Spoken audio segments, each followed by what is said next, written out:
So I think the list of the speakers are all in at the moment. So we can start the session. And I do hope that the number of participants will be growing as we go. But I will just start with a brief introduction. So my name is Master Sylvius. I'm the country representative of GGGI in Indonesia. And I really would like to welcome everybody online now for this session on blue economy and coastal resilience. In this session, we will be sharing experiences for the Asia Pacific region. The event is hosted by the Global Green Growth Institute, GGGI, and today's event is part of our Global Green Growth Week, which is being held next to the GGI's Assembly and Council meeting, which at the moment is happening. And this meeting, the overall Global Green Growth Week, is being held under the theme of unlocking the potential of green growth and climate finance innovations. So just some housekeeping rules before we start. First is that, of course, while GGI is hosting this session, the opinions that are being expressed by the speakers are, of course, their own, and they will also be responsible for those opinions of GGI. Secondly, if you're speaking, of course, you have your microphone open, but when you're finished, if you could close your microphones, then we can avoid undue disturbances. Thirdly, the event is being recorded and the recordings will be made available on our website. So even if we have a limited number of participants in this session, the presentations will be available worldwide through our 43 member countries and wide network of partner agencies in government, private sector, and others. And lastly, just for the participants, please feel free to leave questions or comments in the chat box or in the question and answer box, and we'll get back to you and to those questions at the end of the presentations, where we have planned time for the presenters to give answers, responses to your comments and questions. So those were the housekeeping points. Maybe just as a quick introduction, I'd like to mention that, of course, particularly in the Asia Pacific region, there's a tremendous endowment of marine natural resources, including many areas, very extensive areas of coral reefs, of seagrass beds, of mangrove areas, and also of sandy beaches. And all of these play an extremely important role in the economies of the countries in this region. Of course, it also includes the pelagic areas, which are intricately linked to all these near coastal areas, and which also provide a lot of productivity through upwelling of nutrient-rich waters. So this resource base is particularly important for these the larger archipelagic countries in the region, such as Indonesia, Philippines, but also, of course, all the island states in the South Pacific. And more than elsewhere in the world, as we actually heard during the Global Green Growth Week last year in the Blue Economy session, the countries of Asia and the Pacific are most vulnerable compared to other parts of the world to impacts of climate change, particularly sea level rise. For building a sustainable, a resilient, and an inclusive blue economy to optimally use as well as protect resources of coastal resource bases, therefore of utmost importance to the countries in these regions. So the blue economy involves a variety of economic sectors central to the prosperity of the countries, including capture fisheries and agriculture, tourism, also marine construction and transportation. And the fisheries and tourism sectors alone contribute really tens of billions of dollars to the GDP in the region, and they provide tens of millions of jobs. Also, they provide over 50% of all the animal protein needs of the population in the region. So over the last decades, there have been many attempts made also at restoring many of the degraded areas in these coastal regions, and we've seen some successes, but also many failures. So what we would like to do in this session is actually share information on how to actually manage these resources successfully, what kind of approaches have been tried, what kind of innovations have been made to actually enhance the success rate of the restoration of these very important areas, and to do this cost effectively. To do it cost effectively and to do it also inclusively, working with local communities, with the local stakeholders. So we've organized this session in the Global Green Growth Week to help share and discuss these ideas on the different approaches, and to see what we can learn from each other on the different mechanisms, not just actions on the ground, but for instance also on the financing mechanism that can be deployed for incentivizing local stakeholders to do the right thing.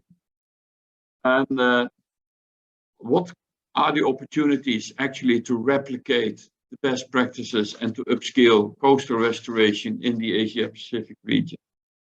So before I ask our four distinguished presenters to give their 15-minute presentations, we also have a very special guest, which is GGI's President and Chair, Mr. Ban Ki-moon, who will be sharing with us some special remarks. And Miwa, can I ask you to please connect us to Papa?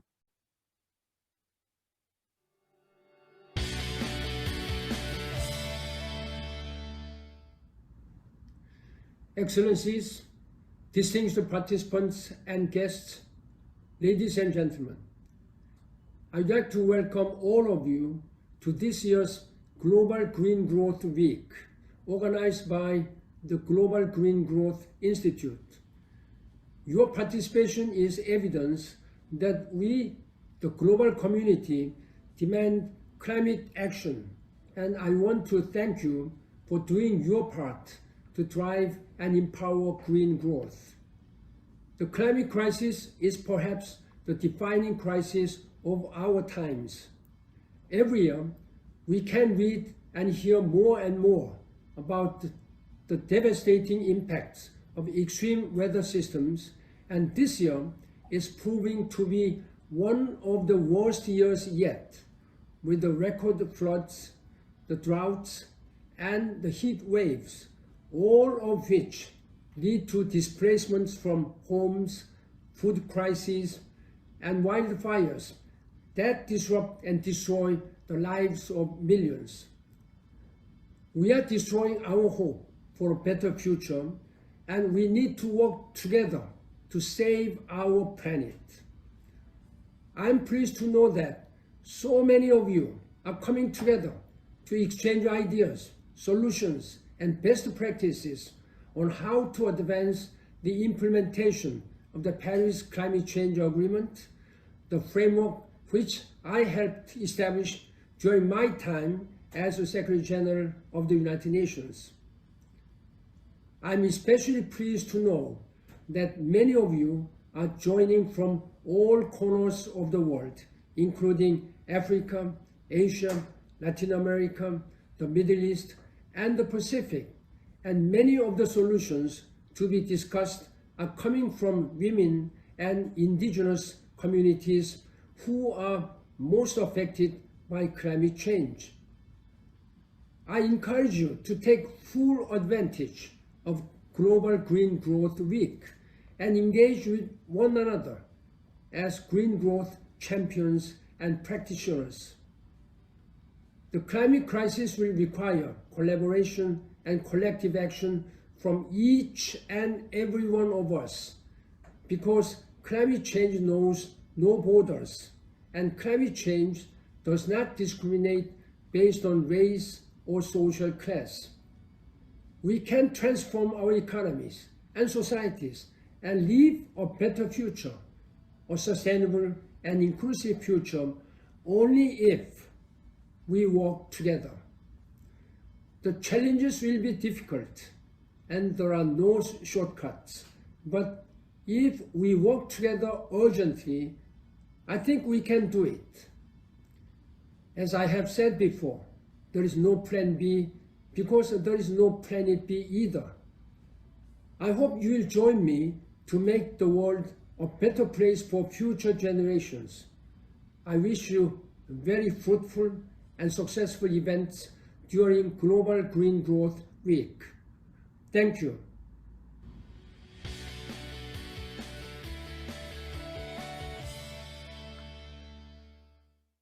So thank you, Mr. Ban Ki-moon. And now we go over to the program of our Blue Economy and Coastal Resilience session. And I'm happy to present or to announce the first presentation on nature-based solutions for climate-smart livelihoods in mangrove landscapes. This presentation was going to be provided by Yusuf Silanur of Yayasan Lahan Basa, Indonesia, or the Indonesian branch of Wetlands International. Unfortunately, Yus was called for a meeting to the Indonesian president, and therefore we found, and he found a colleague, Menno de Boer, to provide the presentation instead. So very welcome to our session, Menno, and I'm happy to hand the floor to you. Please, if you could share your invitation and then can commence the presentation. Thank you. Thank you so much for the introduction, and thank you also for the initiative and inviting me. I'm very happy to be here. Are you seeing my full screen at the moment? Yes. Okay, that's great. Yes, so as Marcel already introduced, my name is Menno de Boer. I work for Wetlands International, a colleague of Yus, who would be giving the presentation.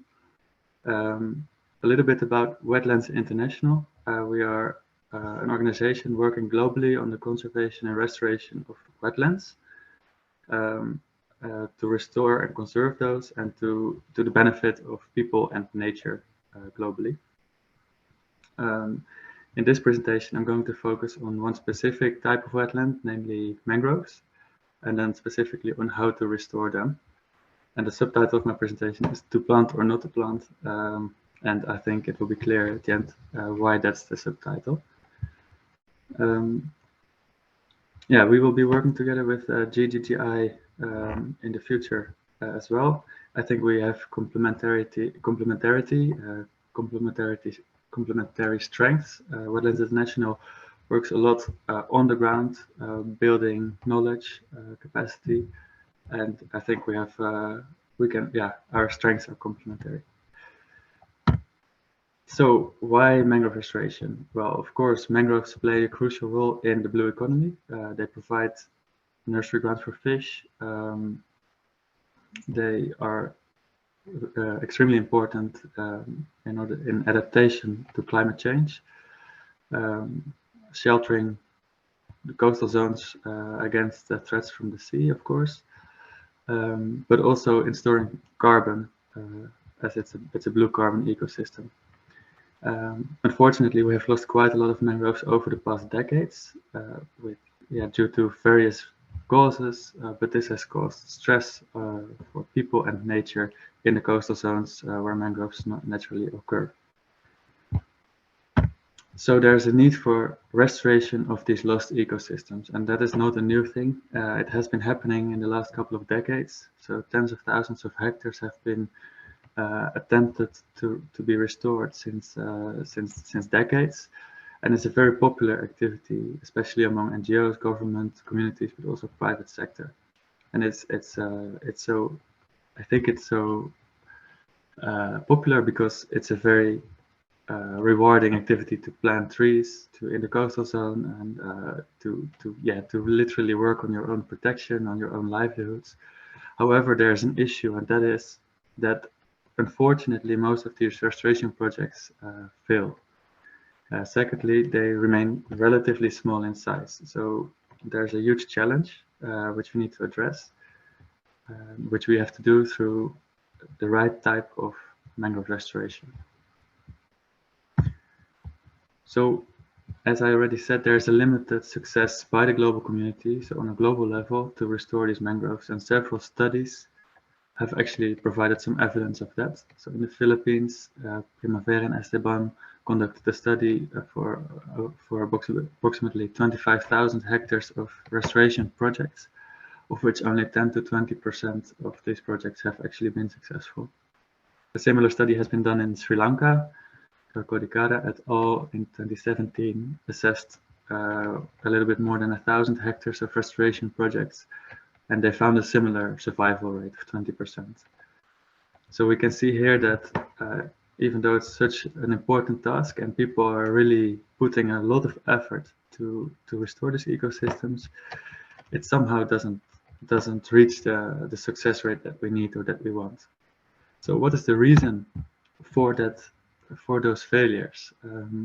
Well, I listed a few here on screen, and I will go through them just to explain, because it's important to understand what's going wrong in order to understand how we should improve.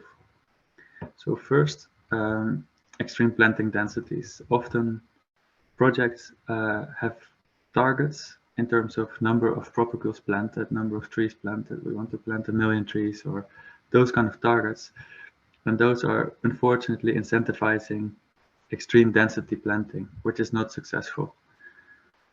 Secondly, often the coastal zone experiences high pressure from all kinds of places, which then leaves little room for restoration of mangroves, and that incentivizes planting of mangroves in the wrong location.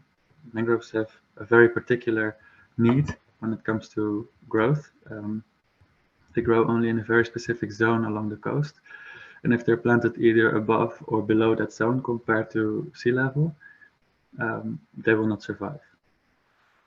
Then there's often a few disturbances that have occurred, either due to the mangroves being removed or due to other causes.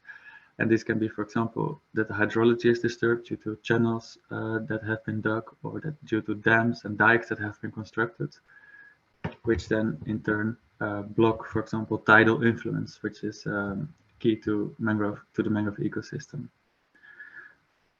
As I said, the mangroves grow in a particular zone, and within that zone there's also zonation in terms of species. Some species are adapted more to the landward side of the mangroves, while others are more growing in the seaward side of the mangroves. And these once you plant species in the wrong zones, the likelihood of survival is relatively small. Then in turn, there can be a problem with disturbed sediment balance. So the sediment balance, as with hydrology, plays a crucial role in the mangrove ecosystem. So if there's high erosion rates, the likelihood of success will be decreased. If there's high sedimentation, this can also kill off actually large tracts of mangroves. And then all of it related, also acidity and salinity can play a role in limited success of mangrove restoration projects. A particular example of that are the occurrence of acid sulfate soils, which can really decrease the pH levels and thus the acidity levels. So there's a solution, ecological mangrove restoration, which basically means that you have to first really assess the situation. So as we already saw, the conditions for mangrove restoration are quite particular, and we need to understand what is the current situation in order to restore the mangroves. The second step is to make changes to this environment to enable the restoration of mangroves. And the third step is, well, to see the mangroves grow, and in some cases planting actually might be necessary. So if you ask the question to plant or not to plant, Planting can be part of the mix, but it's definitely not the first step you want to take when you restore mangroves. This concept has also been detailed a little bit, and I now put it into 7 basic steps. The first one being ensure a favorable socio-economic environment. It's often the case that mangroves have been lost due to human activity, and we need to understand what is the human activity, and then can we change that? So can we work with people on the ground? Can we be inclusive, as was already mentioned a few times earlier? Really working together with stakeholders and to see if we can make changes in order to ensure that, well, the socio-economic environment enables mangrove restoration. Then it's important to understand the out ecology, so the needs of the trees themselves, understanding the hydrology, so what kind of patterns can we find in terms of, for example, tidal influence, but also freshwater supply and other aspects of the hydrology. Then we look at modifications. For example, have dikes been constructed? Are there certain processes that really change the coastal zone, and can we restore that? Leading to the 5th step, can we restore the hydrology and other environmental conditions? And then only after that, as I already said earlier, planting can be part of the mix, but only if natural recruitment cannot take place. And often, if you follow these first few steps, actually trees will come back naturally, unless of course there's a lack of seed supply. And then another 7th step, which is very important, is the sediment balance. And I think with my 2 examples that I will give, that will also show. So I'm going to give 2 examples of mangrove restoration projects that we have conducted in the last couple of years as Wetlands International, together with a wide range of partners, actually globally. My first example will be about Indonesia, and my second example about West Africa, specifically Guinea-Bissau. So the first example I would like to give is about the Building with Nature project. This is a project in which we have worked with a wide range of partners, from knowledge institutes, governments, local communities, in which we move from building in nature to building with nature. And I think this is a relatively widely known concept by now, so I'll not go into a lot of detail here. But it basically entails that we integrate ecosystems as natural solutions into water and marine engineering practice. So it creates a sustainable, multifunctional, and a climate resilient ecosystem. This example is about Demak in Central Java, where we have lost a lot of mangroves in the north coast of Java. So you can see on the map that since 2003, large tracts of mangroves have been lost. There's an eroding coastline, so the sea eats away the coastal zone, and this is due to several factors, but one of the factors is that aquaculture ponds, for aquaculture ponds, mangroves are being deforested, and that leaves the land open to the influence of the sea, which then in turn eats away the coastal zone. So as you can see, actually there's entire towns now continuously flooded due to the removal of mangroves and the influence being exposed to the influence of the sea. Hard solutions have been tried, but they actually make it worse. So what you see is that erosion increases due to the construction of hard solutions, so dams, dikes, working with stone. However, so what we did in Building with Nature in Demak is a few things. First, we worked with Knowledge Institute to develop smart engineering solutions, and I will go into a little bit more detail on that in my next slides. we restored mangrove greenbelts in the entire coastal zone, and we worked on sustainable aquaculture and other improving livelihoods. And this is a central approach in our work on mangrove restoration and conservation that we apply within Wetlands International. In order to help communities living in the coastal zone in protecting their livelihoods, we want to restore the mangroves, but we also want to offer alternatives to ensure that there's an income and a livelihood for the people that rely on the resources in the coastal zone.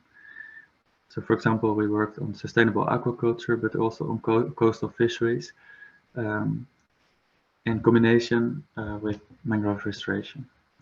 And central to it all is really integral land use planning.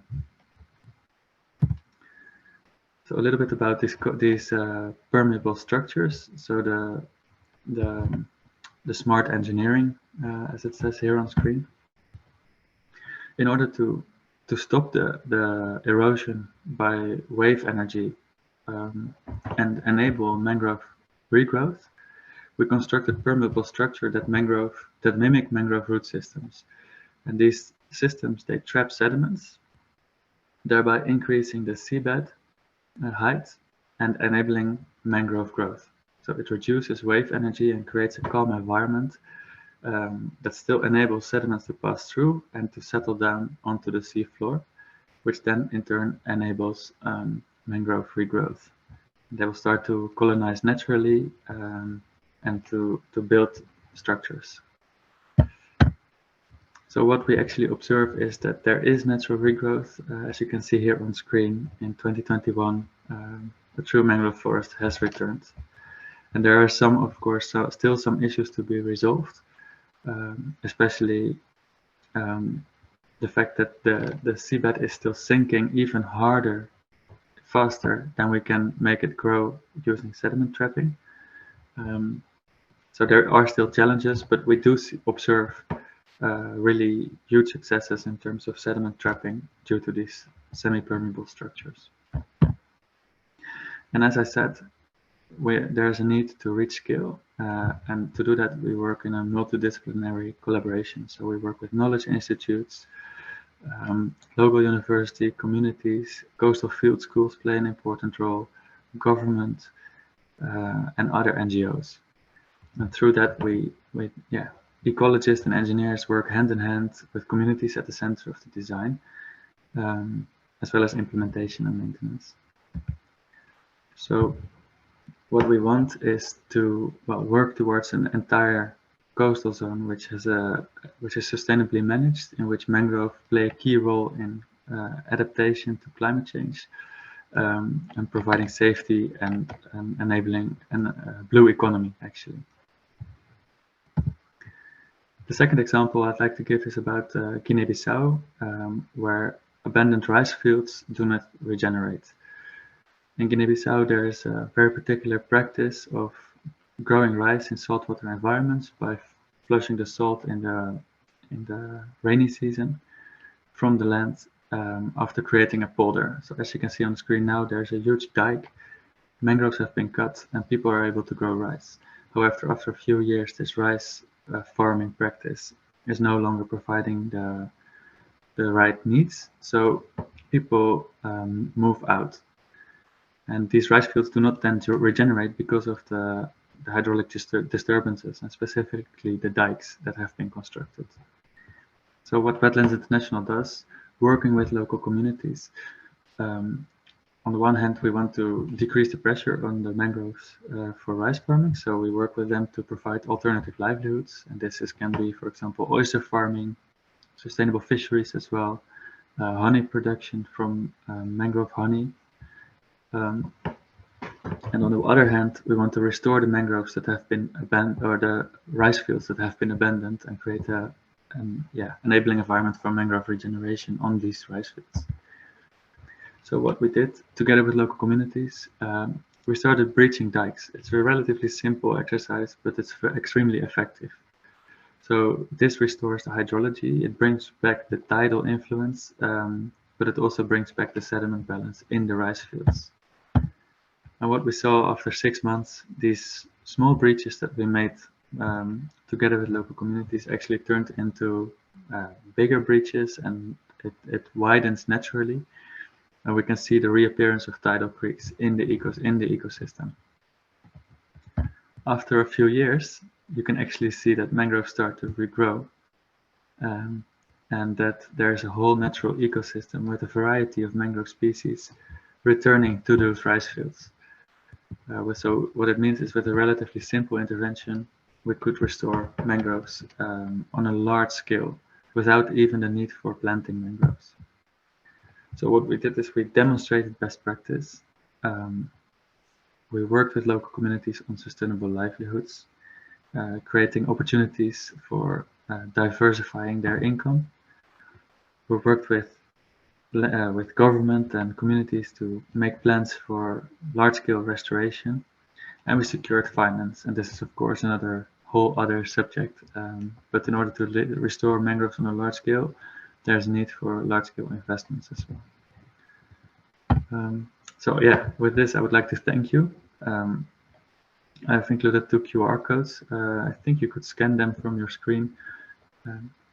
One to a publication on building with nature, the first example that I gave, and second about the publication on to plant or not to plant.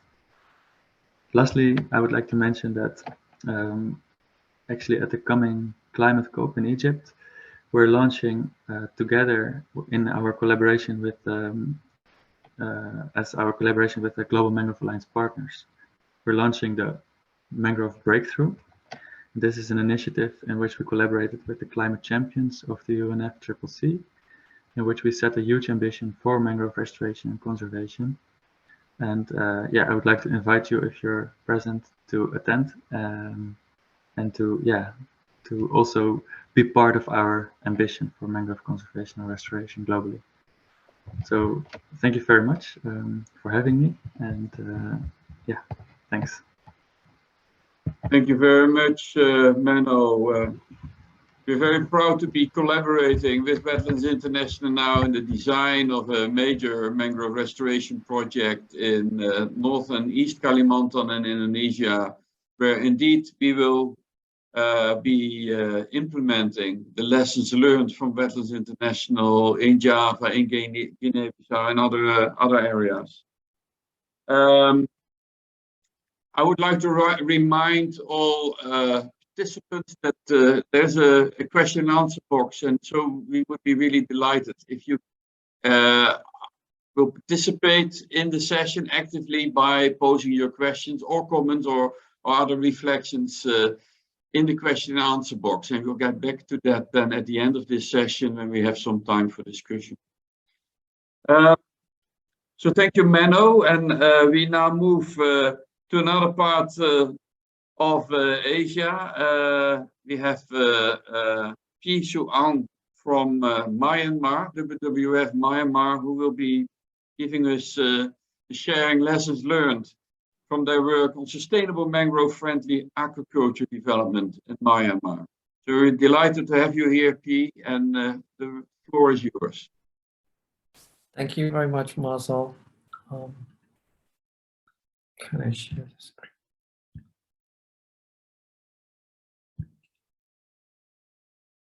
So is this working? Yeah, thank you. And I'd like to apologize for I'm currently on a field trip, and the place where I'm currently right now doesn't have any good internet connection, so I'm just teetering from my phone. Just to talk in advance. So thank you very much and welcome to the session. So today I would like to briefly discuss about our current project that we collaborated with the GGGI.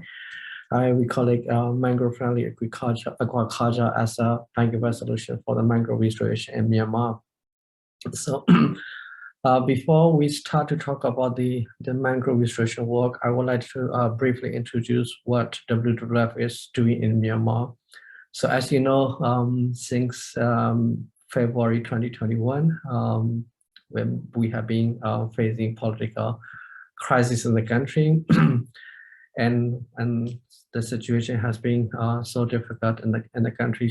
So the Myanmar, we also revise our conservation strategy in the country. So this is our current conservation work that we have been doing. The first work we have been strengthening the conservation of habitat and species in the country. And then our second area of work is we promote the inclusive conservations in the country particularly by empowering communities to initiate the nature conservation and nature resolution practices in their own country, in their own respected territories. And then our next area of work stream is investing in nature to solve the society challenges. Since Myanmar have been in crisis since 2021, so WWF is also supporting the people of Myanmar to try to solve their challenges by using nature as a part of the solutions.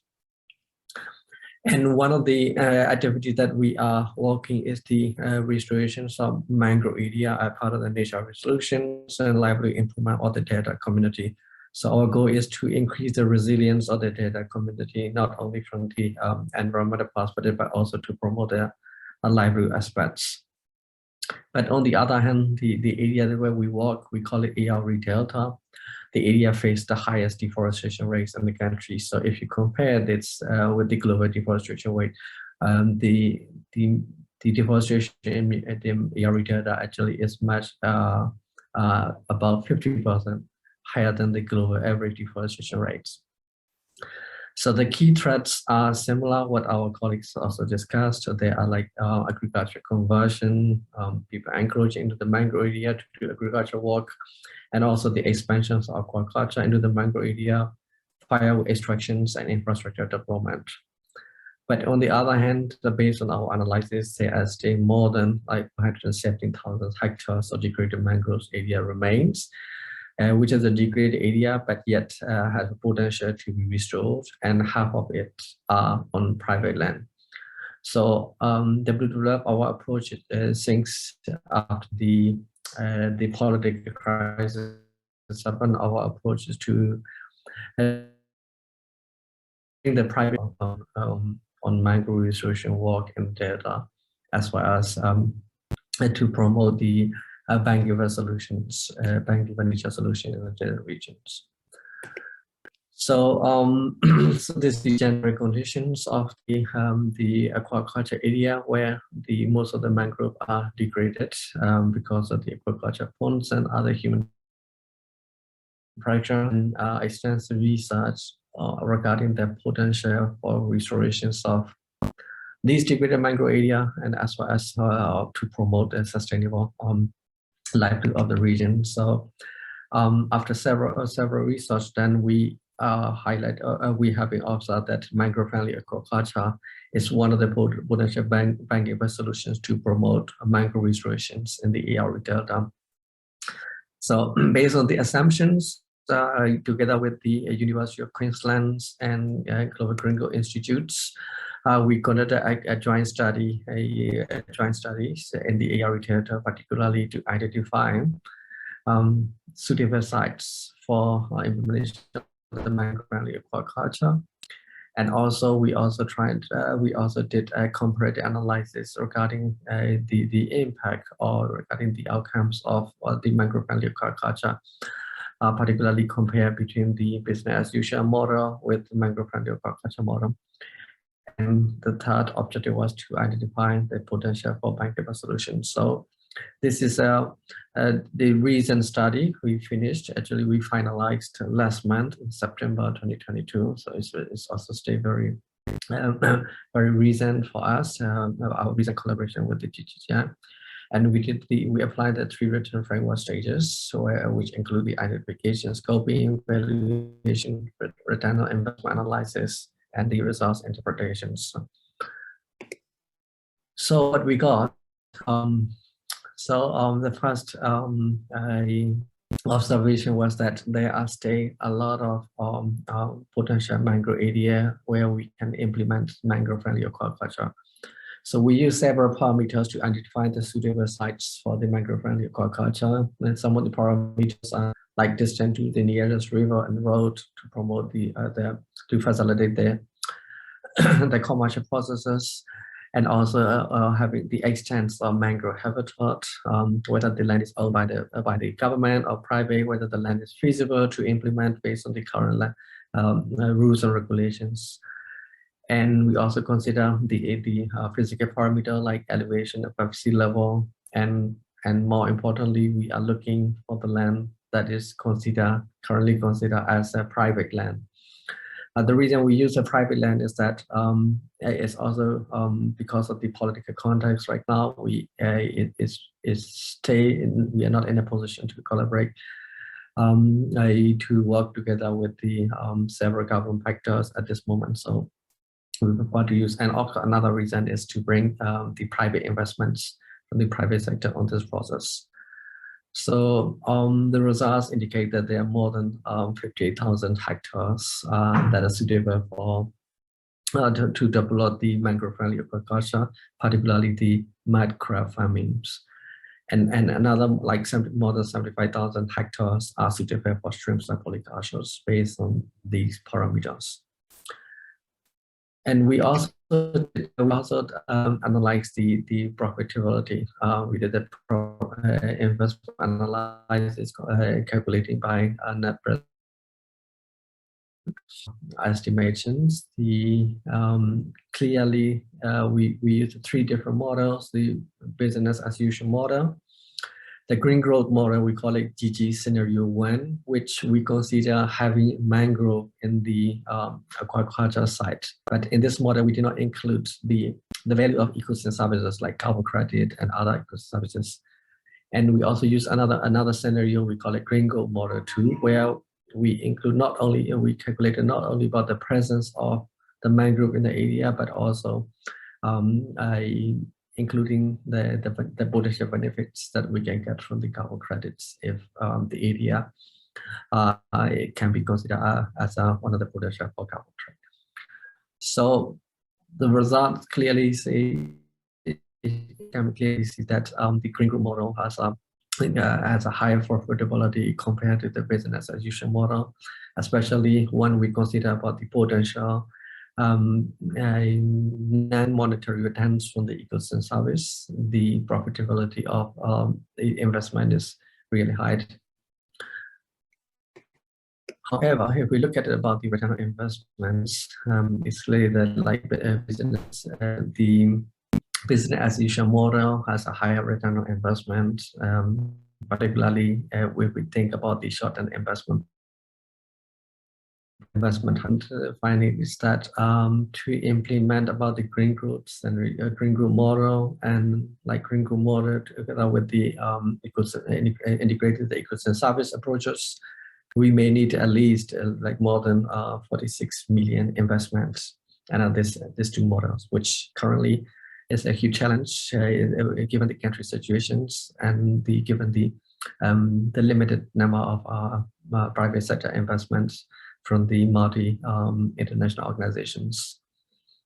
But on the other hand, the model clearly say that the results are very attractive if we are planning to have a long-term investments, considering the environmental benefits from this project, including the carbon credits and other ecosystem services. And another highlight in this study is the importance of having the hatcheries, crab hatcheries, especially at this current stage. The main challenge I face by the local investor as well as the community is the lack of difficult to access to the crab seedlings. So our study also suggested that there should be hatcheries are the fundamental requirements if we wanted to promote this mangrove-friendly aquaculture in these regions. So based on the study, this is our long-term plan. So we would like to promote the bankable nature solutions in the mangrove area. Particularly, we wanted to bring the private sector investments on this mangrove-friendly aquaculture project which we could benefit not only on the livelihood and economic benefit from mangrove, but also the other ecosystem services, for instance, like mangrove restoration by the community. So the key point is that the mangrove-friendly aquaculture, what we call it, is actually the macro family. So if we so the profitability from macro is really increased if there's a mangrove around this area, and if community understand about this, they will our assumption is that they will invest their time and resources to protect and restore the mangrove forest, so that they will have more benefit from the aquaculture. So the Blue Lab is currently trying to pilot the hatcheries in the area, and also supporting the farmers about the importance of the mangrove-friendly aquaculture. But at the same time, we are also having a dialogue with the private investor, particularly the hatchery management practices, because which is also beyond the capacity of the local farmer. And then on the other hand, we are also trying to engage with the existing private sector regarding the quality control, distribution, and market access. So this is still just the beginning, because we just finished this study last month, but it's a long way to go, and we are hoping that we will get to roll out this in next year. So this is all from my side. Thank you very much, Jonathan, and over to you. Thank you very much, Jisoo. Really interested to see that, and also very good to see that despite all the difficulties at the moment in Myanmar, you're able to work constructively towards further mangrove restoration, working with the local communities and identifying ways to both improve the environment and the socio-economic situation. I would like to move now to our third speaker, Roos Mecca from Climate Work Center, who will be giving us some insights into how to leverage fiscal instruments to mobilize private investments on coastal conservation and small-scale fisheries. This he will be providing examples from Indonesia. So the floor is yours, Roos. Thank you, Marcel. Good afternoon, Indonesia time, and good evening, good morning for everyone else. Let me share my screen first.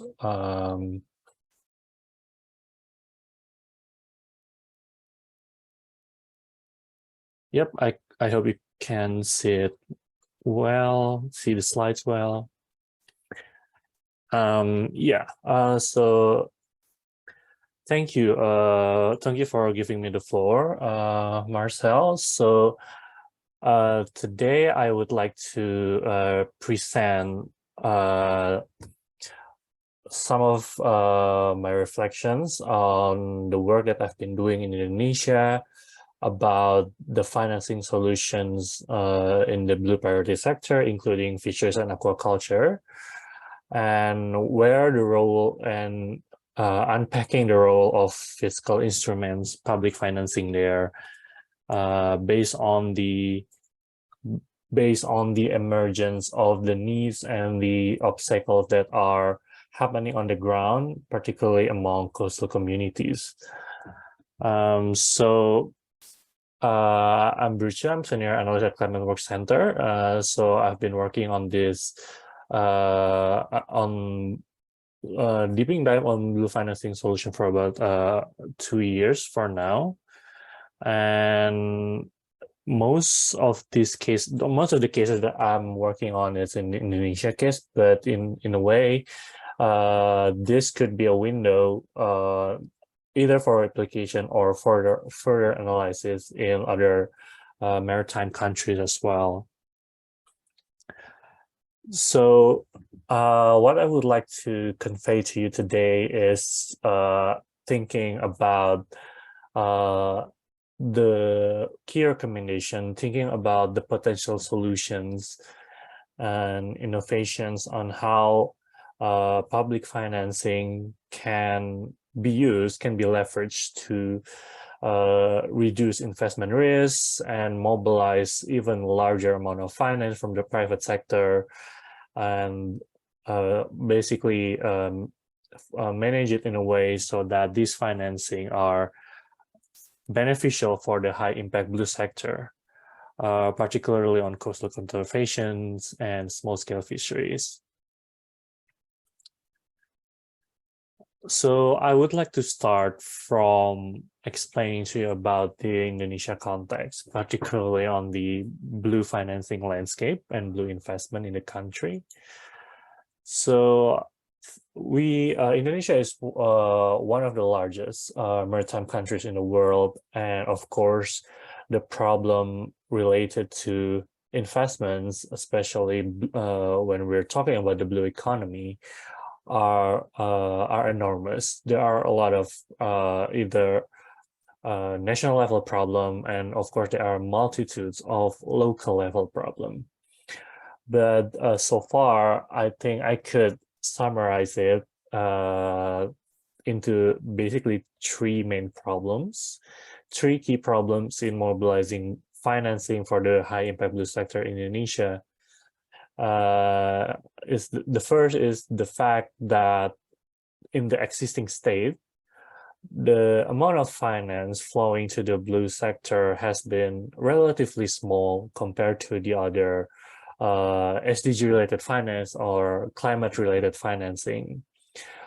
On the right picture, you can see the figure of the 17 2030 UN SDG goals and the amount of financing flowing into each SDG goal. And you will find that the SDG that are most related to blue economy, which is the SDG 14 on life below water, they receive the smallest amount of financing from the other SDGs. This is at the global scale, but it is also the case in Indonesia. In Indonesia, the research or the data show that from the overall climate financing in the country, either from the public or private sector, only as small as 0.1% of them goes to finance marine and coastal conservation related activities. So basically, when we're talking about the key problem is mobilizing blue finance in Indonesia, it's the first that we should pay attention to is the fact that there has been very little priorities to this sector, and even that is also the case with the public financing in the country as well. And the second problem that I would like to highlight is that the fact that in Indonesia, the fiscal policy are not yet enabled to leverage blue finance or blue investment at scale. The first phenomenon that I've seen happening for the past 10 years in Indonesia is that the discussions on ecological fiscal transfer. So what is that? So basically, ecological fiscal transfer is a mechanism of which fiscal incentives are given for specific activities happen in specific localities. And these are happening not just from the central government initiative, but also local government in Indonesia are also doing that. So it's spread across more than 5 regions have been doing ecological fiscal transfer. But from all the indicators used for ecological fiscal transfer, there has been no indicators that are related to coastal conservation. Most of the indicators related to ecological fiscal transfer and with it fiscal incentives are activities related to forest conservation and land use planning, but not touching ocean and marine ecosystem. So this is the case why the fiscal one case of why fiscal policies is not focused on ocean and marine sectors. And the second is the fact that fiscal policies are also ineffective in a way in the blue sector. Indonesia, we're still operating fishery subsidies that are considered generally harmful Why harmful? Because these fishery subsidies that are allocated by the government, 80%, more than 80% of them goes to fossil fuel for subsidizing solar, for ship fuel. And most of the beneficiaries of that subsidies are large-scale commercial fisheries instead of the small-scale fishers or medium small enterprises in coastal areas. And that is the second the second problem. And the third key problems is the fact that private financiers, and by private financier I mean investors, bankers, institutional investors, they still see blue finance as a sector, as a high-risk investment with low financial return, especially when we're talking about fisheries, for example. The associated risk with fisheries, that could be physical risks from the variability of weather, and risk and the fact that the insurance industries are not so well established in the fishery sector, are all the compounding factor why in Indonesia, at least, the private financiers still see blue finance as high-risk investment. And hence, the private financiers in Indonesia still see that ocean and marine sectors are the responsibility of the government. Public finance should be responsible for the ocean and marine sector, not private financing. But this definitely should not be the case, because the government itself hasn't been allocated enough funding for the sector, right? So we need to leverage even further private financing for the ocean and marine sector. So that's the key problems, and with that problem, we at ClimateWorks are looking at what we can do to basically improve this state of situation. So we have the existing starting situation of the disproportionately little amount of funding available for the sector. Fiscal policies are inadequate, and also suboptimal private investor appetite. So there are some interventions that we could do in these situations. The first is to help the government shift their priorities to prioritize the blue sector. And another intervention should be about helping them to improve the set of fiscal policies to incentivize basically activities that are constructive to the ocean and the marine sector. And then in terms of alleviating the state of private investor appetite, the interventions that can be done should be about outlining potential project pipelines and helping the government plan for some sort of sweetener mechanism for investors. And with this intervention, we can expect some output that are basically divided into two. The first is a more effective fiscal policies that is able to leverage even more blue financing from the private sector. And the other output that we're looking for from any intervention that should be done is that to reduce the investment risk, to leverage even more private financing to the blue sector, and then closing the finance gap.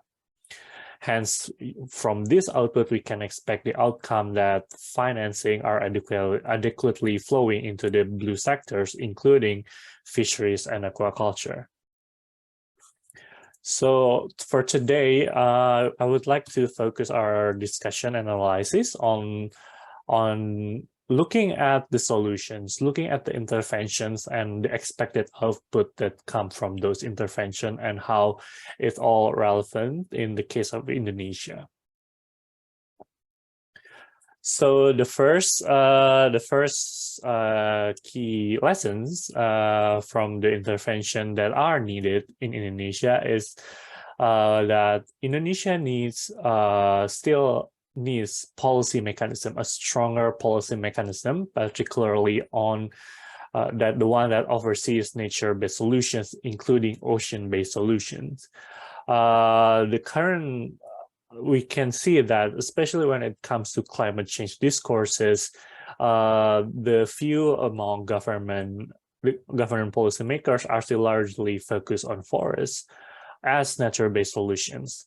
For example, when we're talking about the potential carbon credits that could be issued as nature-based solution, the Indonesian government are largely looking at the huge potential from forest carbon credits. And while ocean are seen as the next gold rush or the next carbon credits to be mined for any financial return in the future and any other environmental benefits. While these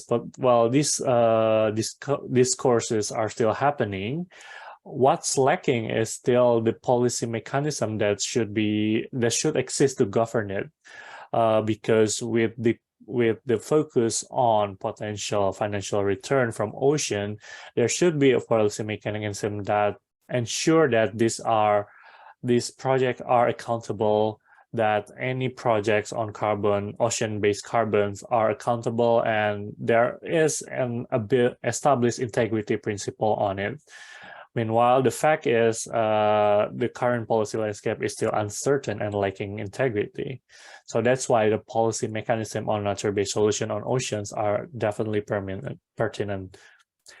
And the second key discussion or solution that should be discussed further in Indonesia is the fact that the government or decision maker should not start everything from zero. They could start from improving the existing policies, and with the scope of my talk today, improving the state of existing fiscal policies. Because Indonesia already has several fiscal instruments already aimed at the blue sector, but these are yet to be fully optimized.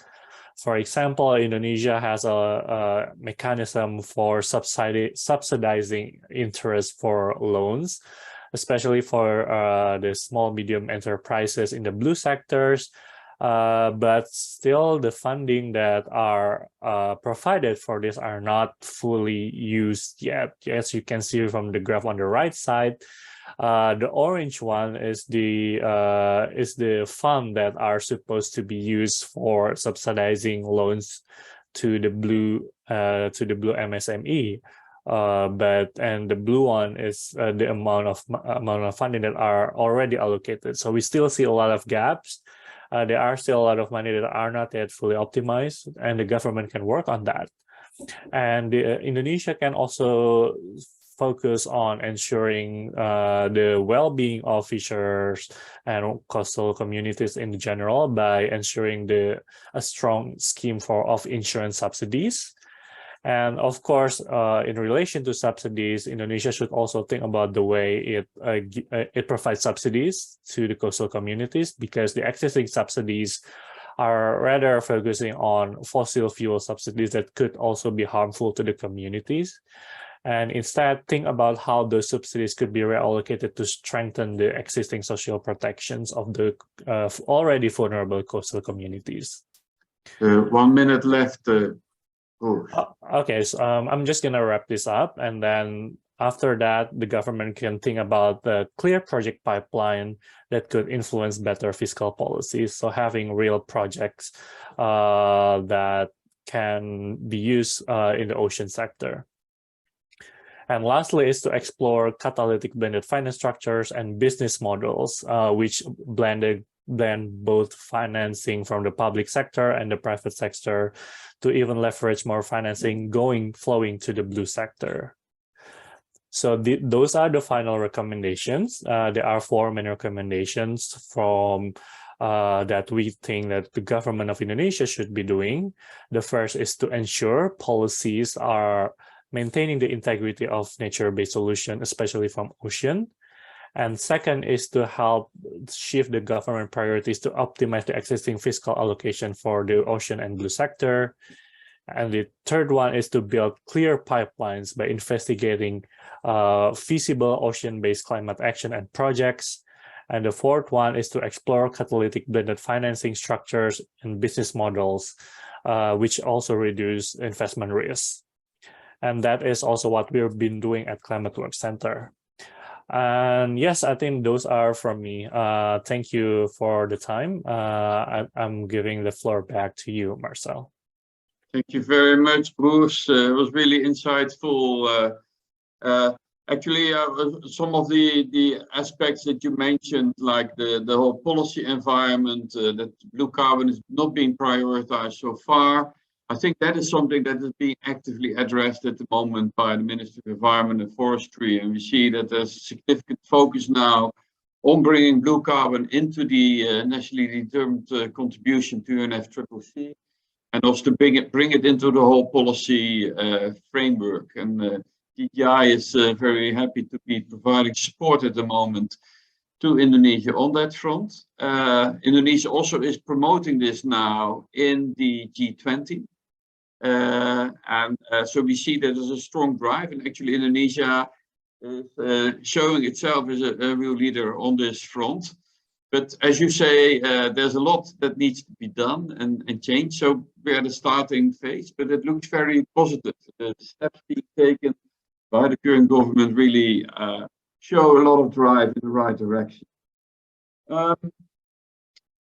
I'm very happy also to be able to introduce our next speaker, Professor Dolphy de Bro from the Wageningen University and Research Center in the Netherlands. I think your presentation will be shared through our secretariat, Miwa, if you can, or Martin, if you can help on that. Professor de Bro has been working very closely, I think, also with some of his studies with Wetlands International in Java, and he will be sharing information and lessons learned to us on mangrove fisheries restoration and socio-economic resilience of coastal communities in Java. So looking forward to learn from your presentation, Professor de Bro. Go ahead. Thank you very much, Marcel. Can I be heard properly? Very clearly. Okay, wonderful. Yes. We need to indicate when you need to see that, when we need to go to the next slide, of course. Yes, thank you so much. It was fantastic to hear Menno de Boer's presentation. Actually, I worked closely many years together with Joes. Please do greet him for me. And the other two presentations, very interesting. Thank you for them. Next slide, please. Yeah, so I will be talking about some research we did actually in the Building with Nature project that was conducted in Demak, the first case study that Menno de Boer was speaking about. And the title of my presentation is Mangroves for Fisheries Restoration and Socio-Economic Resilience of Coastal Communities. And basically, I will be presenting the bulk of a paper that we wrote on how fast fish actually return once you restore mangroves.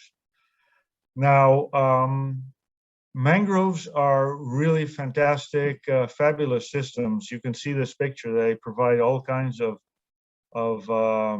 ecosystem services, economic services to the communities that live there, biodiversity value. It's unbelievable. So I have always been stimulating my students to go and visit mangrove areas and study mangroves.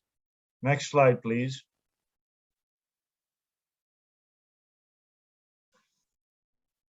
And so when they go to these mangrove areas, yeah, most of the mangrove landscapes in this day and age actually do not look like the picture I showed in the previous slide. And they look like total loss ecosystems or systems that have been pillaged beyond recognition, and systems that give no coastal protection, have very little fish nursery habitat, don't export productivity to the associated habitats like seagrass beds and coral reefs in the marine environment. And actually, due to the fact that you have no woods retaining the sediment that comes from land. The sediment of damaged coastal areas typically lands right onto your corals, smothering them, and sediments your seagrass beds. So the short-term high return on investment that investors realize in these areas by doing the culture of fish and shrimp on the short term creates a great loss to the community at large. Next slide, please. Yeah, but in the meantime, throughout the years, just like the presentations before, looking at net present values, there are many studies that show that the values of mangroves to society far exceed and far outlast the value of short-term high ROI industry in these areas. And I just list for your convenience a few of the studies that demonstrate that the societal business case is clear. We don't really need extensive further research to argue and to demonstrate that the total economic value of these systems is enormous. And there are a number of studies listed here. You know, one example is a study done in Sri Lanka by Gunnar Wardina and Rowan, in which, yes, the return on investment and economic value of a shrimp farm is high if you only consider the shrimp farm. The internal benefit of a farm like that over the costs of during the lifetime of the endeavor is 1.5 times the cost, you know. But if you look at the damage it causes outside of the confines of the shrimp or fish pond, you're talking about damage ranging from 6 to 11 times the cost over the benefit. So these things are extremely damaging, and you might wonder, yeah, you know, we all know that this makes sense, so why isn't it happening? Next slide, please. Yeah, so we still see, and Bruce just indicated that, you know, we're still investing in highly damaging fisheries. The leaders of society and industry still continue to choose suboptimally, you know, for fish ponds that yield 8 to 30,000 US dollars a hectare per year for only a few years, and then after which the system is destroyed and collapsed and looks like this. Examples continue. You know, Mexico has big plans for shrimp farms in mangrove areas, and in Indonesia, oil palm expansion is the second largest cause for continuing mangrove destruction today. Shrimp farms are still the #1 cause of continued mangrove destruction in Indonesia. So we know the benefits, the long-term benefits of these systems. And so you have a continuing tragedy of mangrove destruction, which raises many, many complex questions, a few of which were addressed by the speakers before, you know, about failures in governance, you know, the policy issues that Bruce referred to, about awareness, power relations, and equity. Equity issues are extremely important. And also, how can we effectively address poverty in many of the tropical nations which harbor most of the mangroves in the world? Next slide, please.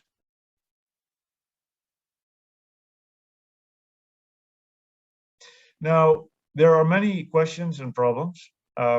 I cannot address all of those in this presentation, but one of the most critical problems is the fact that when you have societal benefits, these are largely exported away from the owner of the mangrove patch itself. You know, you can tell private landowners to conserve their mangroves for the benefit of the world and for the benefit of the cities that lie inland and the shrimp ponds that lie inland, and for the fishers that fish in the sea off their mangrove patch. But ultimately, what are the benefits for the man who has a plot of land with mangroves themselves, you know, standing there themselves? So that's the big one crucial issue, which is termed in science scale mismatch. So there are many benefits, but they're all flowing away from the one who should actually be receiving the lion's share of those benefits. And so referring to the Building with Nature mangrove restoration that Mr. de Boer was talking about, in the lower left hand, you see an area in which there are ponds. And guess what? That is an area in which mangroves were regenerated, replanted, redeveloped. And this was a mangrove forest until shortly before I took this picture. And what happened? The gentleman that owns these ponds had to excavate, chop down the mangroves, excavate new ponds, simply because there was no way for him to make a living off of the mangroves that were standing there. In other words, there was no monetary benefit for him. He has to put bread on the table to feed his family. And if the mangroves do not give him a source of income, guess what? They're gonna be chopped, excavated, and lost. So crucial to the poor people in these coastal areas, we cannot solve that problem very easily either, because coastal areas tend to attract people that have been disenfranchised from society, oftentimes. People that are unable to function or find jobs, etc., tend to gravitate towards coastal areas where they can fish and at least eke out a living collecting shellfish or fishing, etc. So crucial for successful mangrove restoration is that the benefits flow to the people who own the mangroves. And there are benefit sharing mechanisms and mangrove-friendly alternatives like mangrove-friendly aquaculture that Mr. Aung was speaking about. Next slide, please. Yeah, so what are the concrete potential benefits for the owner of the mangroves? Yes, the first and foremost economic value and yield from mangroves is fisheries yield. If somehow you're able to arrange benefit sharing between the owner of the mangrove and the community at large, so that this person actually obtains income from those mangroves, then you've pretty much got it made. In fact, the economic value purely in fisheries income to the community is enormous. We're talking about yields of 500 kilograms, 450 kilograms per hectare per year. One of the recent studies by Aburto Oropeza in Mexico, $37,000 of fish production per hectare per year. These are enormous amounts of economic benefit, even without counting all the ecosystem benefits. Now, so that is a potential cash cow for these owners. The only problem is, how do you get the money to them and so that it doesn't flow away. Wood is an additional potential income for owners of mangrove plots. But wood production, if you look at how the figures add up, in general, the value of wood production on a plot is tiny compared to the value of the fisheries yield. Tourism is an up and coming potential for mangrove areas, and throughout the Demak area at Timbul-Sloko, where I had a field trip there today in the exact same areas that Menno de Boer was speaking about. Many initiatives. It has potential, but tourism, realistically, you cannot have tourism providing income to all mangroves in the world or all the mangrove areas that we need in the world. It is really potential that I believe is going to be limited to selected areas. So we're still having to bank on the fishery yields, considering that wood is only a minor contributor. Then you have non-timber forest products. These are widely used. All inhabitants of the areas that I am familiar with in Bangladesh and in Indonesia widely use a multitude of forest products. But the problem there is that nobody has actually ever developed these to a monetizable product that they can actually sell. So if they can't bring it to market and earn money from it, guess what? It has little value for them because they still have to buy their food and pay their bills and provide smartphones for their children. So critical is to be able to develop those non-timber forest products of the mangroves to commercializable, sellable products, so that these owners can actually earn money from their mangroves. Finally, the ecosystem services. Yes, coastal protection, carbon credits, etc. Yeah, practical problems are that what is it really worth, and how do you get it also as income to the coastal inhabitants? That is very important work to be done. Mangroves have among the highest blue carbon storage capacity. They grow with the sea very rapidly, so they can protect communities against sea level rise and so forth. So work to actually find mechanisms that will bring the money to the people who own the mangroves is critical.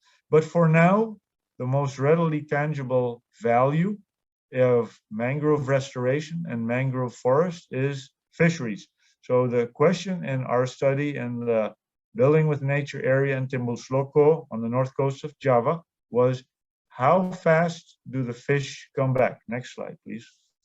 And you have 1 minute left. Okay, Dolphy. I'll go real fast. Okay, so how quickly do these values come back if mangroves are restored? Next slide, please. The process, the theory of change, involves many causal steps. So you might imagine that it'll take long. You have to restore the system, intervene, etc., improve the conditions, and then ultimately it'll result in a catch. Next slide, please. Anyway, I won't bore you with the methods. Simple methods using satellite images, fisherman interviews, fish catch monitoring, etc. Next slide, please. I won't talk about this, but the fishermen there are were extremely aware of rapidly increasing catches and much higher value catches. And this is an example of kakap that these gentlemen caught by angling. Next slide, please. This is the most interesting and most important graph of my presentation, that you can see with white circles show mangrove recovery in the area, and the black dots show recovery of fisheries in the form of lift net fishing. And you can see that mangroves really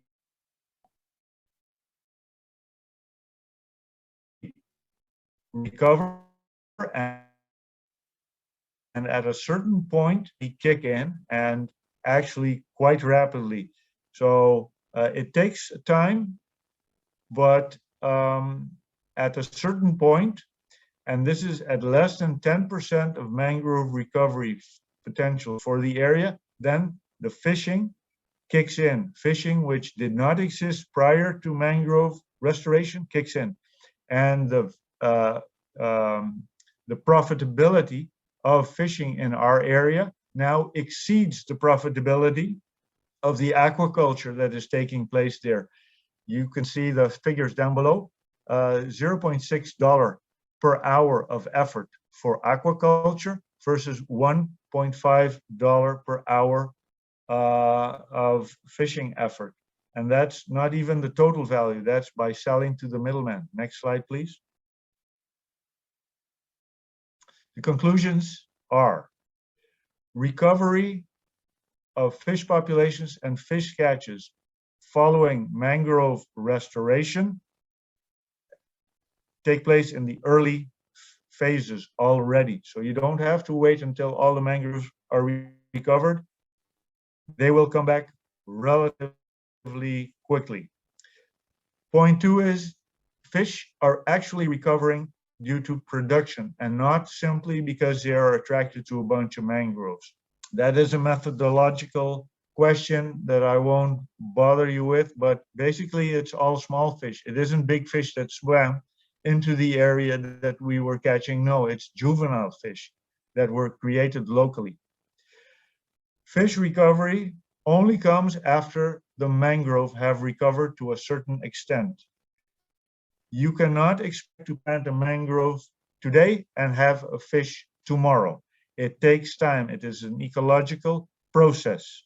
It takes a little bit of time. You need to have some patience.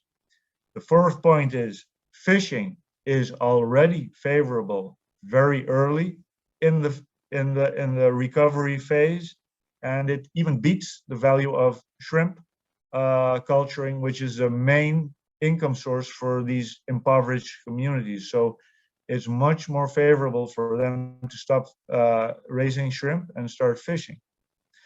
And the fifth point is all the fishing that took place in that area targets juvenile fishes, which means that if you do not manage the fisheries, ultimately you'll be cutting your own foot, or you will be undermining the potential yield and potential profitability of the fisheries. If the fish have not grown and have not reproduced, that's not a good sign. Next slide, which is my final slide. And then I finally, think I have to, because in terms of time, we only have a few minutes left in the whole session. this is my last slide. Yeah. We need to focus on local value-added fabrication to economize the NTFPs, because there are so many potential products, high-value products in our bioeconomy. Thank you very much for your attention. Thank you very much, Dolphy de Bro. So I think this was a fantastic overview of lessons learned from various projects and detailed studies. I really would like to thank all of our speakers, Menno de Boer of Atlas International, Kisho Ang of WWF Myanmar, Roos Mecca from Climate Work Center, and Professor Dolphy de Bro of Wageningen University and Research Center. I think, we have run out of time. Presentations were a bit longer than expected, but they were extremely interesting. And so we won't have time for questions and answers.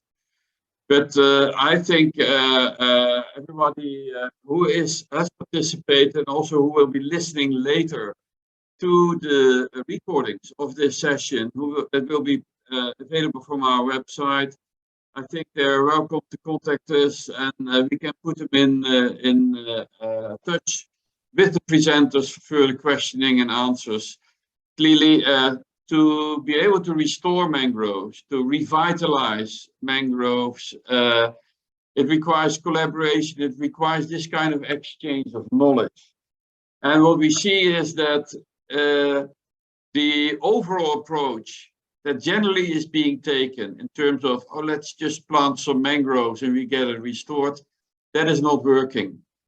Mangrove degradation is an economic issue, it's a social issue. And of course, it's also an ecological issue. But just thinking about, let's restore those, let's just plant mangrove forests back, that doesn't take you to the solution. You need to have a profound understanding of the ecology and the hydrology of the mangroves.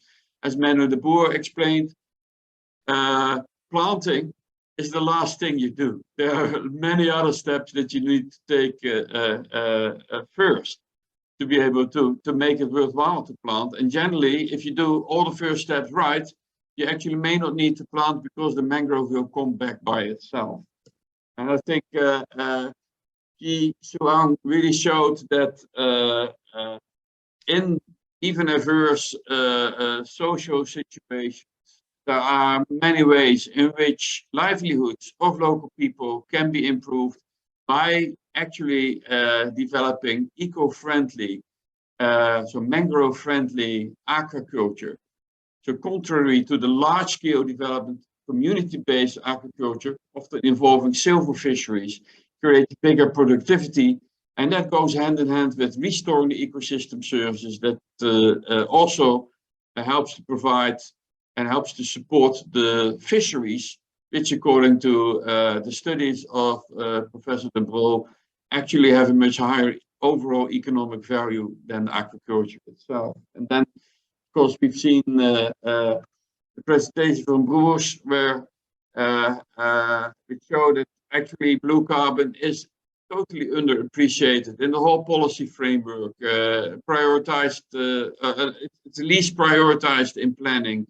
Luckily, we see a big turnaround on that now happening in Indonesia. As we speak, blue carbon policies are now being promoted by the Indonesian government in the G20 in Bali. So this is not just something Indonesia is doing itself, but it's now also promoting this internationally. And I have actually very strong indication from the government that this is not just policy, it's not just talk, it's not just paper, but already we see the new projects being lined up, large-scale finance being lined up. Now the question is, how is that finance going to be used? How can it be structured in such a way that it will actually contribute to the whole socio-economic, ecological restoration that is needed? Because again, if we want to deal with mangroves in an effective manner, we need to see it first of all as a social problem, then as an economic problem, and then I think as an ecological one. And that's, I think, what the key lesson we can learn from this presentation. So again, thank you very much. And anyone who really wants to learn more, feel free to directly contact the presenters or contact them through GGGI internationally or in Indonesia. I would like to thank all the participants for joining the event. And again, all the other, this presentation, this session, but all the other sessions of the Global Green Growth Week can be found on our website, globalgreengrowthweek.gggi.org. So thank you very much for your attention, and sorry that we've gone a couple of minutes over time. I think we can close the session now. Thank you, Marcel. Thank you. Thank you, Menno, Guy, Dolphy, and Broers. Bye. Thank you, everyone. Bye-bye.